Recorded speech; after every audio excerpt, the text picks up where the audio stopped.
One of the first young people's conferences that I went to, I was outside, I think at 3:30 or 4 in the morning, because that's one thing about young people is we do like to stay up late, hanging out with some people and talking. And there was a girl there who was 19 and she had been sober like 3 days, I think. And she was just like a wreck. She was crying. She was in college and she just thought, there's no way I can do this. And I just sat with her for probably an hour and shared part of my story with her. And she became amazed that she was not the only one that had gotten sober young, that had fears about getting sober in college.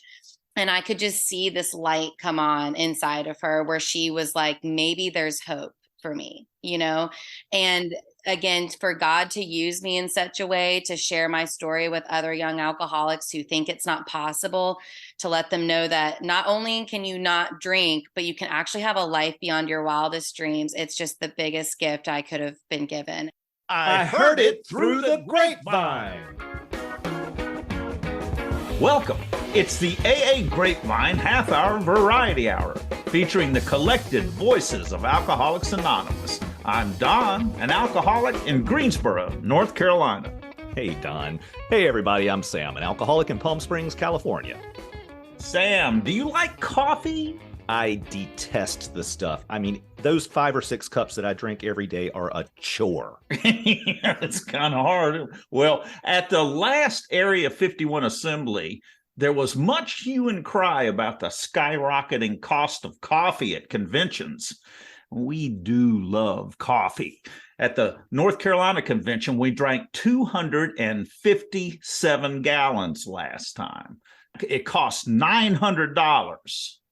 That's $3.50 a gallon, hence the hue and cry. Now, my sponsor and I are reading the AA history book, Not God, by Ernest K. And he says, the centerpiece at the 40th anniversary International Convention of AA held in Denver, Colorado in July 1975 was, get this, a gleaming stainless steel 600-gallon coffee urn that dispensed the warm brown brew through 50 spigots. 50 spigots. Man. Oh, my God. I want one of those for the International Convention in Vancouver in 2025.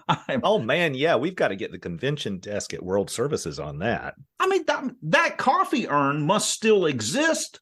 We need to get it out of storage. But so I figured it out. At today's rate, 600 gallons at $3.50 each, that would be $2,100. So, folks, put an extra $1 in the basket. Well, Don, how many gallons are you going to drink? I think we might need to ask you to put in a few extra dollars. Don't worry. I'll throw in a few extra bucks in there for my 17 gallons. Now, I got an applicable coffee joke from At Wit's End, Sam. Oh, okay. Help me out on this. 2 members are talking just before a meeting. Hey, where's Matt? You didn't hear? Matt lost his balance, fell in and drowned in a 600-gallon vat of coffee. Oh, no. That must have been a horrible way to go. I don't know. He got out to go to the bathroom twice. Don, I think that's supposed to be a beer joke. Well, it was, but I changed it to coffee because, I love coffee so much. Oh, death, where is thy sting? Don, you just make me groan sometimes. Don, our guest today, came into recovery and found YPA. Young people in AA. That's it. They got sober and became active in ICYPA, the international conference, and I understand started the Georgia Young People's Conference in the 90s. They're still sober, and we're going to talk to them about what they're up to now and maybe a little bit about ICYPA. And I wonder if they would swim in a 600-gallon vat of coffee. I mean, who wouldn't? It can't be too hot, though. As long as it's not too hot. I like a hot tub, but, But first, the news. Did you ever serve in the military sober? Were you ever stationed overseas or on a ship while trying to stay sober? What were AA meetings like in the military? What were some of the challenges? Did you find AA while serving? Tell us about being in AA while serving your country. Submit soon. Stories are due February 15th.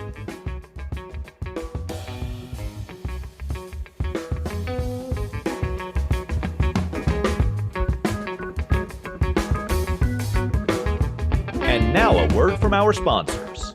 We don't have sponsors. What are you thinking? Oh, yeah, we don't do the commercial sponsor thing. Since the Grapevine is self-supporting, we don't sell ad space in our magazine, on our website, or in our podcast. Grapevine doesn't even accept donations from AA members. If you want to support Grapevine and this podcast, visit aagrapevine.org/store.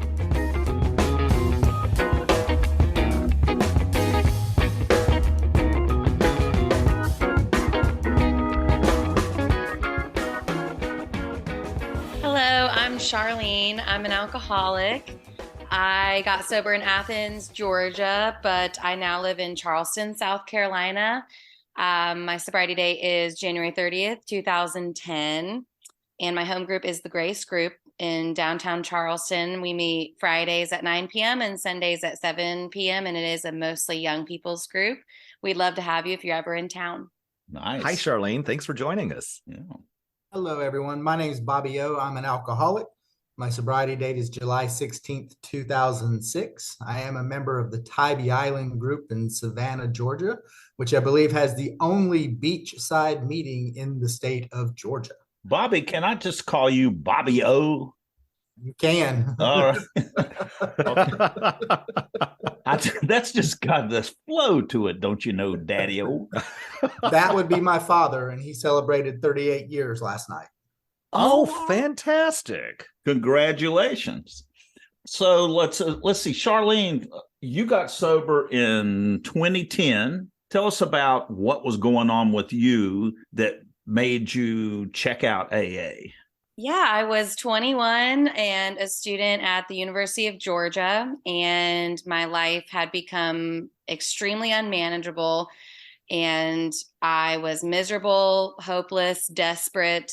I had tried AA before, but I had only ever been a part of groups that had people who were 20, 30 years older than me. So very much felt apart from, like I didn't belong, like I hadn't gone far enough down the scale. I hadn't lost enough, but I didn't feel like I could relate. When I was a student at UGA in Athens, I actually found out about a young people's group in the area. And all of a sudden I was like, young people get sober on purpose. It just didn't seem like something that was possible or that people wanted to. And my first time at that meeting, it was like the heavens opened up because the whole room was full of college students, teenagers, early 20s. And every reservation I had about being too young to be an alcoholic or feeling like I didn't belong in AA, all of those reservations fell away, and I knew immediately that I was at home. So it's what kept me coming back and why I'm still sober today. What was going on with you that made you willing to go check it out? I mean, what was the problem? Right. I mean, when I was a teenager, I actually got kicked out of high school. I got arrested. I got sent to multiple hospitals and psychiatric wards, and none of that was enough to get me sober because, again, I kept thinking I'm too young. I'm too young. I thought maybe I could just do it myself and I didn't need to have recovery or AA or probation or any of that. And so when I started at the University of Georgia, I was white knuckling it and I was just trying to force myself not to drink. And I was doing all right in classes, but I was miserable. And I was just restless, irritable, and discontented, crawling out of my skin, absolutely uncomfortable with who I was. And even though the outside in my life looked okay, I was doing okay in classes. And, I like had an apartment and I had a job. It was the unmanageability of, my emotions and the fact that I couldn't stop obsessing about drinking. And all I wanted to do was to drink and to, self-destruct. And the last drunk that I had, I actually drove in a blackout and almost wrecked my car on the highway. It was just that moment of pitiful and incomprehensible demoralization. If I continue to drink, I'm going to die. there was this spiritual bottom that I hit, and I was like, I've got to get sober. And I went back to AA because I had been introduced to it when I was on probation. And, that's when I found out about the young people's meeting, and it changed my whole life. And it's what made me want to keep coming back. And did you start working the steps right away? Absolutely. Because the first time that I came into AA, I did stick around for 2 years while I was getting a paper signed, but I never got a sponsor and I never started working the steps. And so I was just, again, like coming to meetings, kind of white knuckling it, thinking I was just going to learn enough from you guys to get by and learn how to drink like a lady. And that wasn't enough. And so when I came back in this time, I knew that I had to have the psychic change necessary to recover from alcoholism. And you guys told me that that was in the steps, and there was something in me. I was just desperate enough to give it a try. And I had tried literally everything else under the sun to quit drinking, and nothing had worked. So I figured, why not try the steps? And so I got a sponsor and started working them immediately. And it was absolutely the best thing I ever did. Oh, that is fantastic. When I came in or first came around, I wanted to learn to drink like a lady too, and it just didn't work. Hey, Bobby, I'm kind of guessing you probably didn't skip into the rooms of AA all happy and go lucky. What was going on? Well, for me, I came in 1989 when I was 16 years old, and that was after an arrest and wrecking a car drunk and fighting with my family, getting kicked out of school. I came to Alcoholics Anonymous because the judge had a desire for me to stay sober. That's one thing I've learned, is the desire to get sober doesn't necessarily have to belong to me. And I went to treatment and I drank, and I went to another treatment center, and I came back. And I went to a prepaid convention that we have here in Georgia, and I was working on the registration committee. All these kids showed up and put together a table from Macon, Georgia. And they said, we're trying to start the Georgia Conference of Young People in Alcoholics Anonymous in 1990, and asked me if I would want to help with that. And I connected with these young people, and the fellowship grew. There was happiness and joy and freedom and excitement from worry. I always felt that I was different. One, because I was 16, 17 years old when I came into Alcoholics Anonymous. And here I felt like I was no longer alone. And the fellowship kept me sober for quite a while. And I did the step work to the best of my abilities. I was as honest as I knew how to be. I made the amends to the best of my ability. I grew spiritually the best I could. But I relied a lot on the fellowship, and at some point that ended. So, yes. When I was 33, my first sponsor was in her mid-20s and had gotten sober at 13 years old. And I just could not imagine getting sober at such a young age. Were there any particular obstacles coming in at 16 that were just like? There were plenty. Coming to meetings, people would talk about all this drinking and losing the house and the wife and the job. And I had never gained any of those things. I lost my driver's license for 60 days, and that was the worst. And so that bottom had to be acceptable. The literature talks about the people before me had to raise that bottom to the point that it would hit me. And they did the best they could. There was no manual or anything for Alcoholics Anonymous at that time to say, hey, how do we deal with a 16-year-old coming into the rooms? So the fellowship did the best they could. And I'm grateful for the kindness and the love and the compassion. And they told me to get the sponsor. They told me to get a homeroom. They told me to get involved. They got me through the steps to the ability. They took me to conferences. They took me to big book studies. And those were the gifts of Alcoholics Anonymous at the time. So it sounds like they were incredibly inclusive, pulling you in to be a part of all this and to make it as attractive as possible.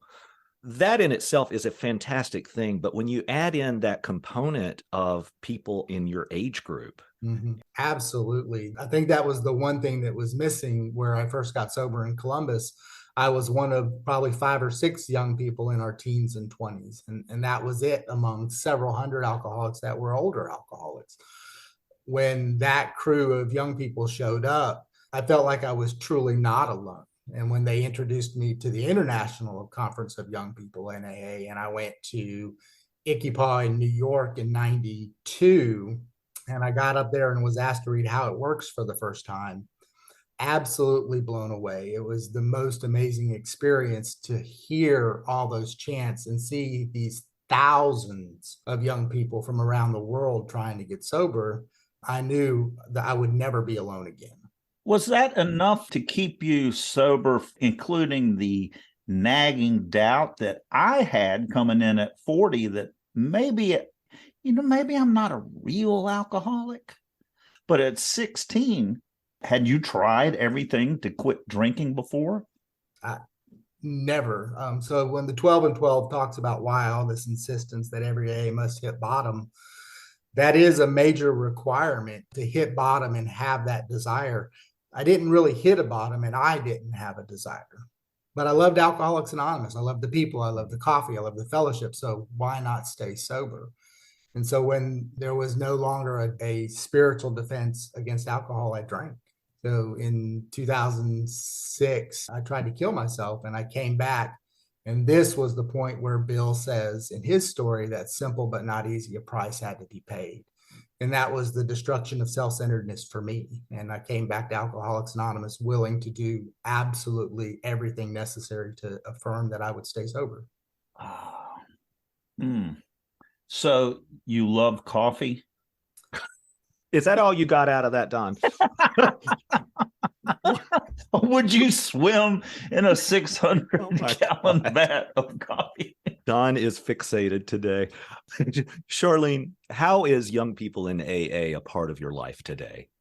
It's a huge part of my life. I keep thinking I'm going to age out of it at some point. I'm 34 now and almost 13 years sober, but I just love it so much. I was involved in the Athens Young People's Group, for the first 5 years of my sobriety, served as their GSR for 2 years, got involved with Gicky Pa. I was the chairperson of that committee where we hosted it in Athens in 2014.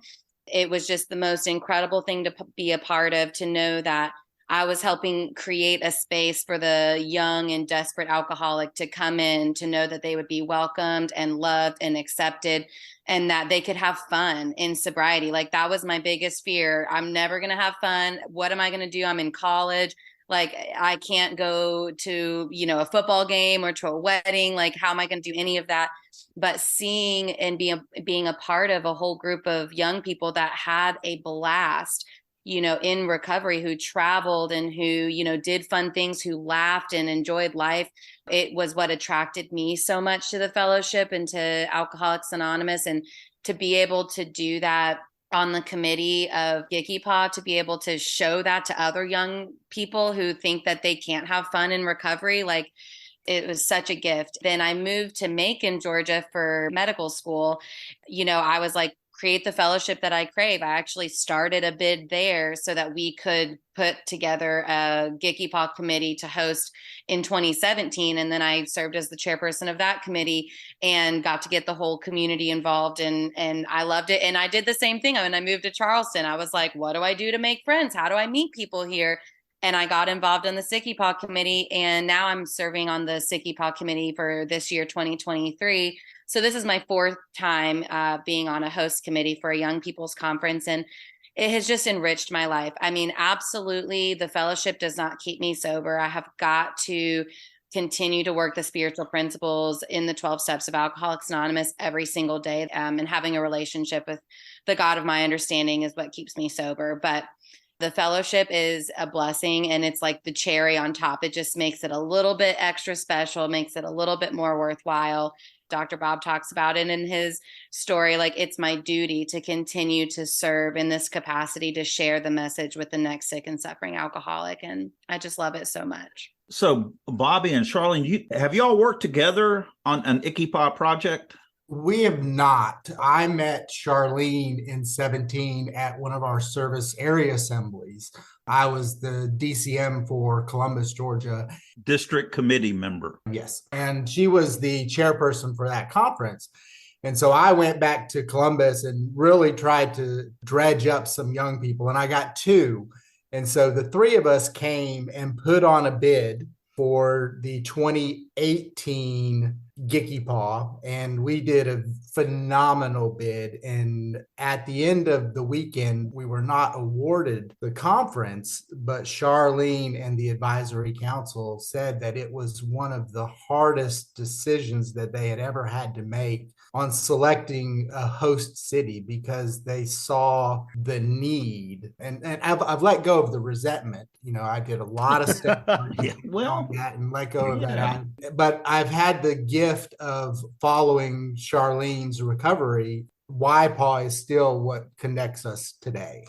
Bobby, what do you do in AA today outside of YPI, or is YPI your main focus in AA? Read this wonderful book called the AA Service Manual. It's a big red book. As of January 1st, I was elected the state secretary for Georgia.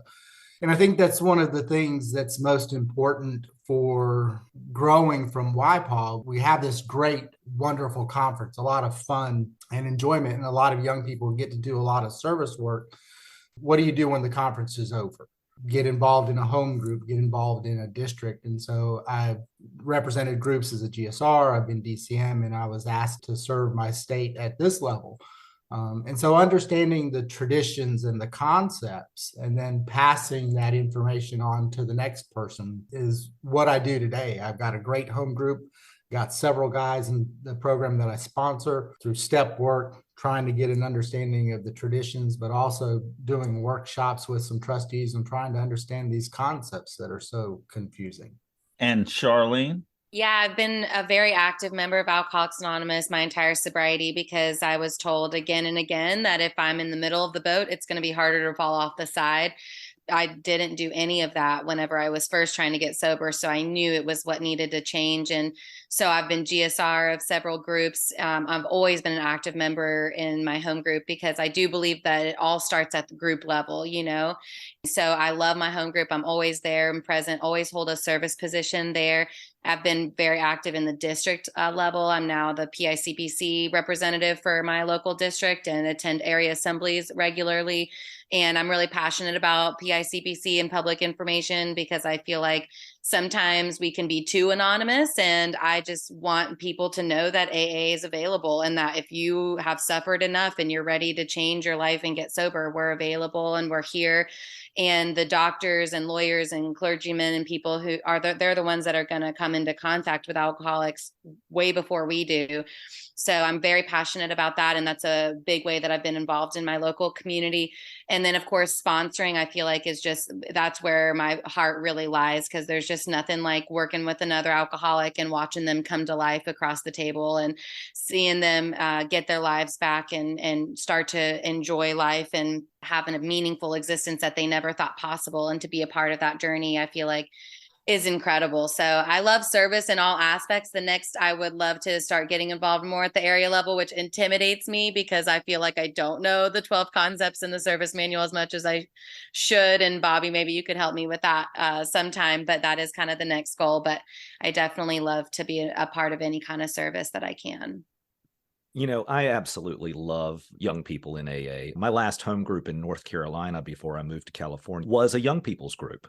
What I find so incredibly attractive about young people in AA is it is such a strong sense of service. It is not just service of one-on-one and making sure the meeting happens, but that growth within general service.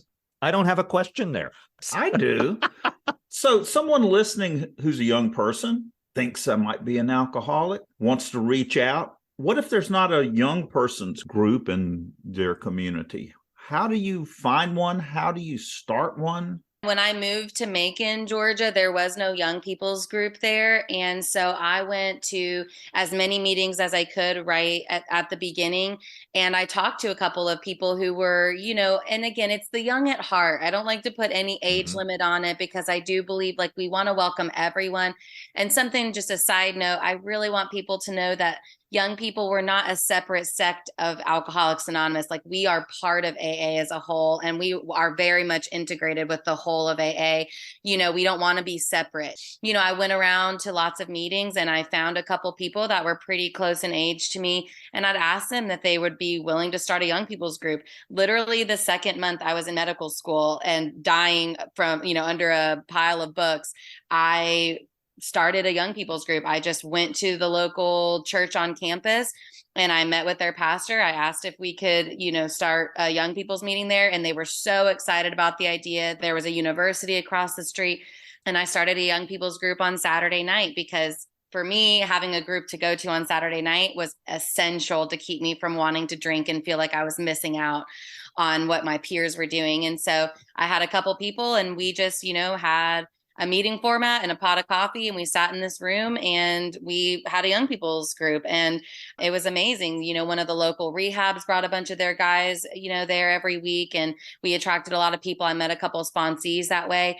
After a few years, the meeting did close because I moved to Charleston and nobody was really willing to take over that responsibility. But my sponsor just pointed out, but you stayed sober. And I did stay sober, and I created the fellowship that I wanted. And I felt like I was doing something that, was going to be of service to the community and to the college and to the whole of Alcoholics Anonymous. So, you don't need much to start a meeting. You just need a place to meet. You don't even have to have coffee, though. I know Don would disagree with me there. You just need two people and a meeting space, and just start the meeting. And that's my experience. One thing that Charlene talked about, stating that young people's groups are not separate, I absolutely agree with.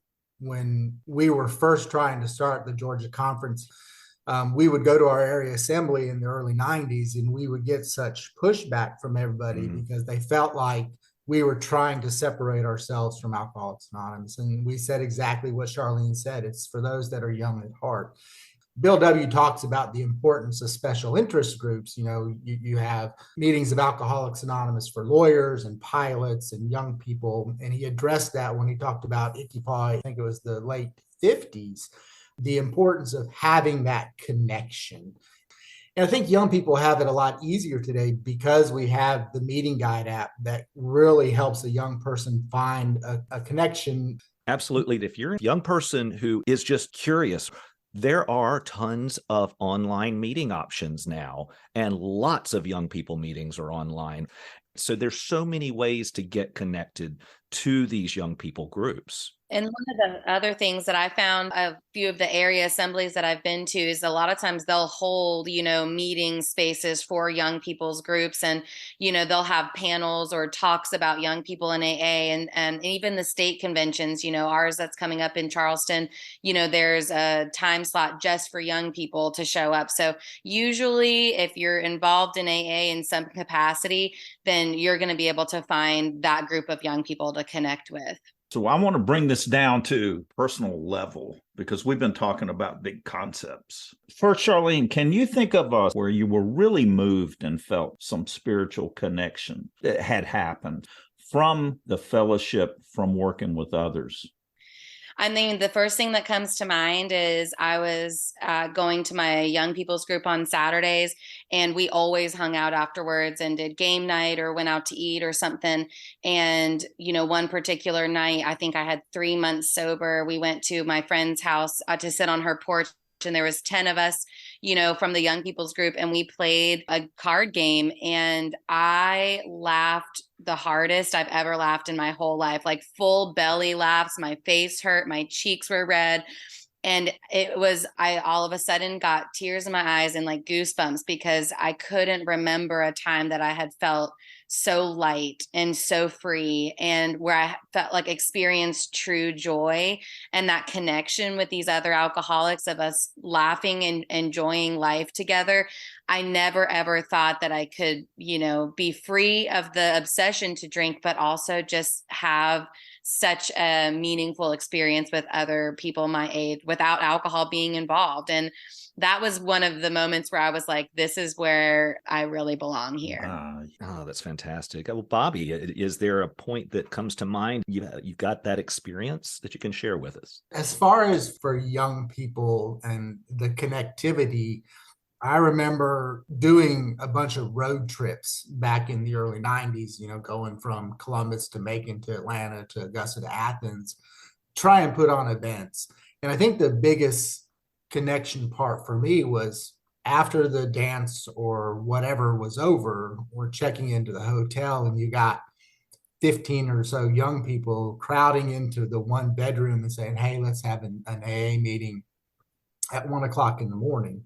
You got people all over the floor and 10 people in the bed. Somebody's trying to find the big book to read how it works and the traditions.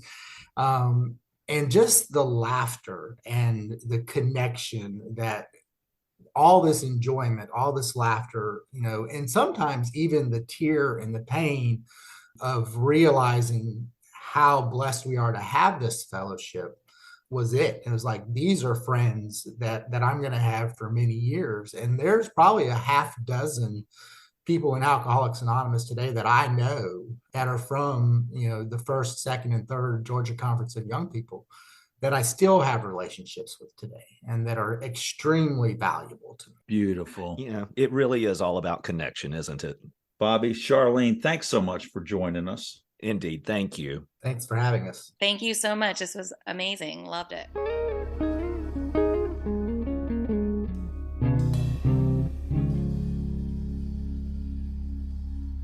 Hey, look what I found drifting in the ocean.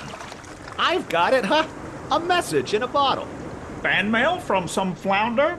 No, this is what I really call a message. Don, what is this dialogue you have me reading? People of a certain age will get it. People who watched Rocky and Bullwinkle every single Saturday like I did. Well, I've seen Rocky and Bullwinkle and Natasha and Boris, but... Well, it's a perfect introduction for reading our mail. Indeed it is, and we got a couple today. We're going to start off with one from Logan. Hey, Don and Sam. I'm Logan, an alcoholic from Prince Edward Island, Canada, and a frequent listener of the Grapevine podcast. First off, let me thank you for such a wonderful gift you provide with the podcast. Every time I turn on my podcast app and see a new episode, I look forward to hearing you guys and the great people you bring on the show. Thank you, Logan. We appreciate that. He continues, the latest episode about the meeting guide is fantastic. I just had to write and share because I'm the web manager for a couple of websites in my area, and we recently got ourselves into the meeting guide app, and we're looking to get more districts on. It's so cool that we have this technology available, and I always get so excited to learn more about it and help others get on there. Knowing about the codeforrecovery.org website now is also going to be super beneficial for my own service work, but also because I'm going to be running a workshop on the meeting guide in January. Anyway, I've rambled long enough. Thank you once again for all you do. God bless, Logan. Logan, thanks so much for that letter. We appreciate you writing in, and thanks for doing that work to help get the word out on the interwebs. Yeah, you bet. Dear Don and Sam, I really enjoyed your weekly podcasts and look forward to them every week. Last week, This Beautiful Truth was particularly moving. I've been sharing the podcast with members of my AA family. Maybe sometime I'll send you an audio file for inclusion on your podcast. I just turned 70 and I got sober in 1979. I'm from Area 50, which is Western New York State. Thanks again for your service and carrying the message of AA, Don W. Well, Don, thanks for writing. And please send in an audio file. We would just love it. Bill W. said that the Grapevine was a forum for all of AA, and we consider it to be so. So send in that audio file, and we want to invite everyone to do the same. Yes, please do. Send us your thoughts, bad jokes, questions. Please send us these things. That would be fantastic. You can find out how to do that at aagrapevine.org/podcast.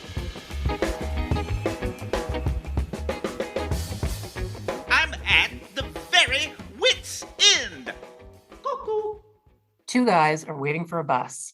Both of them have been overserved. I wish this bus would get here. Wait, look, here it is. Oh. Driver, will this bus take me to Elm Street? Nope. Well, what about me?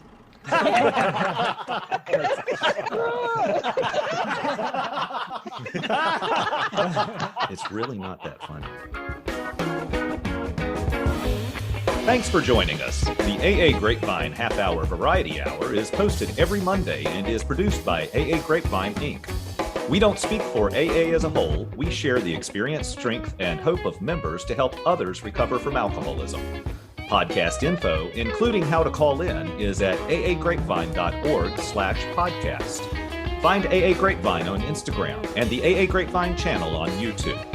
All things Grapevine are available at aagrapevine.org.